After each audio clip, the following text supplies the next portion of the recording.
சென்னை மாநகராட்சிக்கு உட்பட்ட பகுதியில் மாடு முட்டி சாலையில் செல்லக்கூடிய இறக்கக்கூடிய சம்பவம் அதிகரித்து வரக்கூடியது. இதை கட்டுப்படுத்துவதற்கு என்ன மாதிரி நடவடிக்கை எடுத்து வருவது பேசுவதற்காக சென்னை மாநகராட்சியுடைய ஆணையர் ராதாகிருஷ்ணனிடம் இருக்க அவரை பேசலாம். சார் வணக்கம் சார்.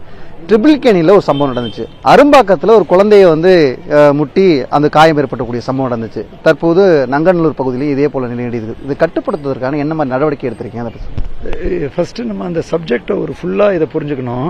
பலர் என்ன நினைக்கிறாங்கன்னா மாடை பிடிச்சா நம்ம கம்ப்ளீட்டாக இது பண்ணிடலான்னு. தற்போது சட்டத்தில் என்ன இருக்குன்னாக்கா எந்த ஒரு தொழிலையும் நம்ம தடுக்கக்கூடாது. பட் அதே சட்டத்தில் என்ன போட்டிருக்குன்னா அந்த தொழில் செய்தவர் அதுக்கு தேவையான இடம், அதுக்கு தேவையான உணவு, தீனி, அதுக்கப்புறம் மாட்டை பொறுத்தவரை தீனி மற்றும் குடிதண்ணி ஏற்பாடு செய்ய வேண்டும். அதே நேரத்தில் இந்த எக்ஸ்டெண்டட் பகுதியில் நீங்கள் பார்த்தீங்கன்னா இல்லையா அந்த ஏற்கனவே ட்ரிபிள்கேன் பகுதி காலாகாலமாக இதே தொழிலை செய்யக்கூடியவங்க இருக்காங்க. இப்போ இந்த பகுதியில் நீங்கள் பார்த்தீங்கன்னா ரெண்டு உணர்வு. பெரும்பாலானவர் சந்திரசேகர்னு மறைந்த திரு சந்திரசேகர் உயிர் போயிடுத்து. அந்த மாதிரி இருக்கும்போது இறப்புல நம்ம இறப்புல அது ஒரு வேதனையில எம்ஜிஆர் சாலையில் எல்லாரும் வேதனையாக சொல்றாங்க. பஜ்ஜி சாப்பிட்டுனால ஒரு பொட்டை எருமையும் ஒரு காளை எருமையும் சேர்ந்து வந்தது, துரத்தி அடிச்சது, வாயில ரத்தம், தலையில அடிபட்டு வாயில ரத்தம் இப்போ போஸ்ட்மார்ட்டம்க்கு காத்திருக்கு. ஸோ அந்த மாதிரி நிலையில அந்த உணர்வையும் மாட்டு உரிமையாளர்கள் புரிஞ்சுக்கணும்.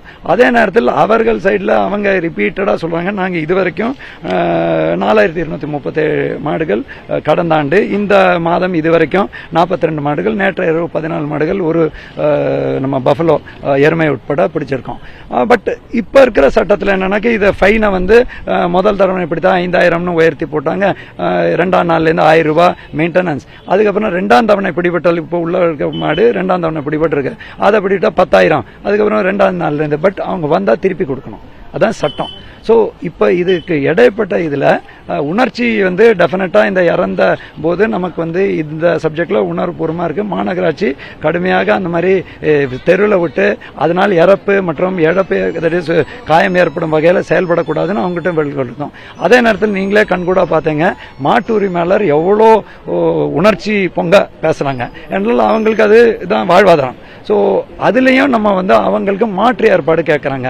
வேற ஏதாவது இடம் நகர்ப்புறத்தில் சவால் என்னன்னா ஒவ்வொரு லேண்டும் விலை மதிக்கத்தது. அந்த காலத்தில் மேய்ச்சல் தரை பண்ணும்போது கிராமப்புறங்கள் அப்படி இருக்கும், இல்லை பெரிய இடத்துல பவுண்டில் கட்டுவாங்க. ஸோ இப்போ நாங்களும் பல இங்கே கோவில்கள் இருக்கு, அதில் இடங்கள் இருக்கு. அதே மாதிரி சில இடங்கள் கண்டோன்மெண்ட்ல ஏரியா இருக்குன்னு சொல்றாங்க. அவங்க கிட்ட பேசிட்டு இருக்கோம். முதல்ல ஏற்கனவே பாரதி சாலையில் அப்படி இடம் கொடுத்தோம். அது ஃபிளாப் ஆனதுக்கு காரணம் 250 மாடு இருக்கிற இடத்துல அந்த இடத்துலயே இப்போ 1000 மாடு ஆயிடுது. ஸோ அது 2008 கைவிடப்பட்டது அந்த மாதிரி திட்டங்கள். பட் அதே நேரத்தில் இதுல உணர்ச்சியோட நம்ம இது பண்ணாம அவர்கள்ட்டையும் நாங்க சொல்றோம், நீங்க இவ்வளோ ஒரு தரம் இந்த மாதிரி மாடு பிடிக்கும் போது கூச்சல் போடும்போது அந்த பாதிக்கப்பட்ட குடும்பத்தையும் பாருங்க. அதே நேரத்தில் அவர்களையும் நம்ம அவர்களோட பிரச்சனையும் புரிந்து கொண்டு அவர்களையும் மாநகராட்சி அழைத்திருக்கிறோம். தட் இதே மாதிரி கண்ணாமூச்சியா போக முடியாது, பிடிக்கு விடுறது, அதுக்கப்புறம் அடிபடும் போது எல்லாரும் அதை கவனமா பார்க்கறது. அது மட்டும் இல்லை, இவங்ககிட்டயும் நாளைக்கு நாங்க பேசி இது ஒரு நல்ல தீர்வு காணும் தொடர்ந்து. ஆனா தெருவில் விட்டால் எக்காரணத்து கொண்டு இப்ப வண்டி வந்தா மட்டும் எல்லாம் கட்டி வச்சிருக்காங்க இல்லையா, அப்படி வச்சாலே யாரு பிடிப்பாங்க, கட்டின மாடை யாரும் பிடிக்கிறது இல்லை. ஆனா அதை பின்பற்றாமல் நம்ம வெளியில போனோம். நீங்க 12 மணி 11 மணிக்கு அப்புறம் பாருங்களேன், பார்சாதி கோயில் பக்கத்திலயோ நடக்க முடியாது. என்றால் மாடுங்கிறது அந்த உரிமையாளர்கிட்ட ஒரு மாதிரி பழகும். அதே மாதிரி சென வரதுக்கு நம்ம பிரெக்னென்ட் ஆகிறதுக்கு முன்னாடி ஹீட் இருக்கும்போது ஒரு மாதிரி பழகும். இப்போ நான் கால்நடை மருத்துவர், நமக்கு அது புரியும். மாட்டு உரிமையாளருக்கு அது தெரியும். மற்ற பொதுமக்கள் ஆங்ஸைட்டியா பண்ணும்போது அவங்கள முட்டிடுறது. ஸோ இதனால அவங்க உரிமையாளரும் அதை புரிந்து கொண்டு ஒரு சொல்யூஷன் இதுக்கு கொண்டு வந்தால்தான் முடியும். என்றால் பிடிக்கிறது மட்டும் சொல்யூஷன் கிடையாது. நீங்க தொடர்ந்து வலியுறுத்தி சொல்லிக்கிட்டே இருக்கீங்க மாட்டுடைய உரிமையாளர்கிட்ட. சென்னையில் இருக்கக்கூடிய ஒட்டுமொத்த மாட்டு உரிமையாளர்களையும் அழைத்து ஒரு ஆலோசனை கூட்டம் நடத்தி அவங்களுக்கு மாடு வளர்ப்பது குறித்து அவசியத்தை வலியுறுத்தின திட்டங்கள் இருக்கா? அது அப்படி செய்ய பிளான் இருக்கா? டெஃபினட்டாங்க. இப்போ கால்நடை மருத்துவர்கள் CHO எல்லாம் இங்கேயே 17 பேர் இருக்காங்க. கால்நடை மருத்துவர்கள், அப்புறம் பிடிப்பவர்கள், மாட்டு உரிமையாளர்கள் இருக்காங்க. காலாகாலமா நடக்கக்கூடிய நிகழ்வு தொடர்ந்து நகரப்புறம் வளரும் போது முதல்ல மாதவரத்துக்கு அப்புறப்படுத்தினாங்க. இப்போ மாதவரமே டவுன் ஆயிடுது. முதல்ல நங்கநல்லூர் டவுன்ல இல்லை, இப்ப டவுன்ல வந்துருது. ஸோ இந்த மாற்றங்கள் புரிந்து கொண்டு அதே நேரத்தில் அவர்களோட இப்ப எல்லாருமே அவர்களோட சைட்ல நம்ம ஒரு ஆல்டர்னேட் லேண்டை கேட்கறாங்க. எங்கேயாவது பவுண்ட் மாதிரி நாங்களே கூட அங்க ஒரு பேமெண்ட் பேசிஸ்ல பண்றோம்னு சிலர் எல்லாரும் கேட்கறாங்கன்னு நம்ம சொல்ல முடியாது. ஒவ்வொருத்தருக்கும் ஒவ்வொரு ஐடியா இருக்கு. டெஃபினட்டா அவரை கூப்பிட்டு பேசுவோம். தற்போது இங்க இருக்க மாட்டு உரிமையாளருக்கு நாளைய தினம் நாங்க கால்நடைத்துறை மூலமா பேசுறோம். அது மட்டும் இல்லாம ஒட்டுமொத்தம் மாட்டு உரிமை எல்லாருமே கேட்கறது என்னன்னா ஒரு பொதுவான இடத்த கொடுங்க, அந்த மாடு நாங்கள் கட்டிக்கொள்வதற்கு அது ஒரு வாய்ப்பாக இருக்கும் அப்படின்னு கேட்குறாங்க. அவங்க சென்னை மாநகராட்சி பரிசீலனை பண்ணி ஒரு இடத்தை தேர்வு செய்து கொடுத்தா அது நல்லா இருக்குமா சார்? மாநகராட்சி அவ்வப்பொழுது இதற்கான முயற்சிகள் எடுத்ததுங்க. அது ஏற்கனவே நான் சொன்னேன், பாரதி சாலை முயற்சி தோல்வி அடைந்த காரணம் இருக்கிற மாடோட எண்ணிக்கை பன்மடங்கு உயர்ந்தது அந்த பகுதியில்.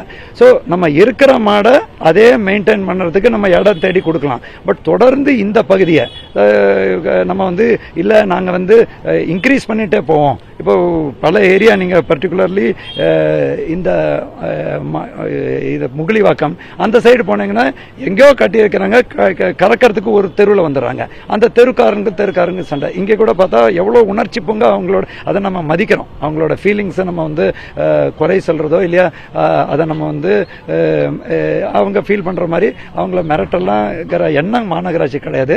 பட் எங்களோட நிலைமை அவங்களுக்கு பிடிக்கும். மதிப்புக்குரிய மாண்பு கவுன்சிலர் இருக்காங்க. ஒரு இறப்பு ஏற்படும் போது ஒட்டுமொத்த தமிழ்நாடே கொந்தளிக்கிறது. தட் ஒருத்தர் இந்த உங்களுக்கே தெரியுங்க, அந்த உடல்நிலை குன்றியவர் ஒரு இறந்து மற்ற வேற நோயால் இருந்தால் கூட அது மாடு முட்டினதுக்கு அப்புறம் தான் ஆஸ்பத்திரியில் சேர்ந்தார் ட்ரிப்ளிகேன்ல மாற்றுத்திறனாளி. ஸோ அந்த மாதிரி நிகழ்வு. அதுக்கப்புறம் ஒரு குழந்தையை புரட்டி போட்டது, உங்களுக்கு ஞாபகம் இருக்குன்னு தெரியல, அரும்பாக்கத்தை. ஸோ அந்த வீடியோ எவ்வளோ வைரலாக இருது. ஸோ அதை இருக்கிற நிலைமை யதார்த்த நிலைமையும் மாட்டு உரிமையாளர்கள் புரிஞ்சுக்கணும். ஸோ சும்மா நம்ம ஒருத்தருக்கு ஒருத்தர் நீயா நானான்னு பேசிட்டு அவர்களோட உரிமையை நம்ம மதிக்கிறோம், அவர்களோட மைண்டை மதிக்கிறோம். பட் இந்த சேஞ்ச் சர்க்கம்ஸ்டான்ஸ்ல பிரிவென்ஷன் சில சட்டங்களும் இப்போ அவர்களுக்கும் அதை எடுத்துரைக்கிறோம். நம்ம கால்நடைகளுக்கு வேதனை இல்லாமல் வளர்க்கணுங்கிறத சட்டமும் இருக்கு. ஸோ நான் வந்து உணவு கொடுக்க மாட்டேன், அது தெருவில் தான் உணவு சாப்பிட்டோம். அதே மாதிரி சிலர் பொதுமக்கள் சைட்லயும் எங்களுக்கு பிரச்சனை பண்றது என்னன்னா, அகத்துக்கீரையை அவங்க வந்து பல கோவில் சில ஆலயம் வாசல்ல கொடுத்துட்றாங்க. ஸோ இது அந்த ஈவன் நிர்வாகமே சொல்றாங்க, சார் இது எங்க மாடு கிடையாது, நாங்க அவங்க மாடை நீட்டா அவங்க கோஷாலால வச்சிருக்காங்க. ஸோ அதுலயும் பொதுமக்களோட விழிப்புணர்வு வேணும். எல்லாருமே இதை டீமாங்க. இந்த மாதிரி ஒரு சமுதாய பிரச்சனைக்கு பூஜ்யம்னு தீர்வு கிடையாது, ஒன்னொன்னு தீர்வு கிடையாது. எல்லாமே இருக்கக்கூடாதுன்னு தீர்வு இல்லை, எல்லாமே இருக்கணும்ங்கிறது தீர்வு இல்லை. இடைப்பட்ட ஒரு மீட்டிங் பாயிண்ட் நம்ம அவங்களோடையும் பேசி இந்த பகுதியோட மக்கள்டையும் பேசி நாங்கள் முடிக்கிறோம்.